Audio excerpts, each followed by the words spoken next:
you know, as a kid, I was, you know, raised by an Italian Catholic family and all that kind of stuff. Went to Catholic school, then eventually went to public school. It was my next door neighbor, Jim Shea. He was 2 years ahead of me in age, and he had started to go to university. So when I was in grade 11, he would say, this philosophy stuff is kind of neat. And he would say, you know, what are your thoughts on God? And what are your thoughts on, you know, ethics and politics? And so he was my first influence in high school. So by the time I entered university, I entered as an English major. Shakespeare, Oscar Wilde, Edgar Allan Poe. But the very first philosophy course I took was by a wonderful professor.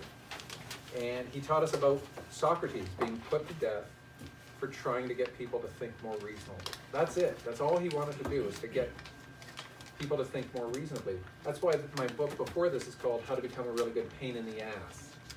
Because Socrates was that. He would ask questions that bothered people, but it only bothered them because they hadn't thought about things carefully or critically. And I thought, English is never going to compete with that. So I changed my major. Became a philosophy major and an English minor. And then on to grad school. And then more grad school, and then postgraduate work. And then I was given the task as a newly ordained PhD to teach critical thinking. And I'll never forget the chair of the department apologized. I said, sorry, do you mind teaching it? Because nobody wanted to teach it. They wanted to talk about Aristotle and Hume and Descartes, and I don't want to teach a bunch of people about critical thinking, but I took it as a challenge. And then I looked at all the textbooks, and they were all the same. The students would learn the stuff, they'd do well, and 10 minutes after the class ended, they would forget it all.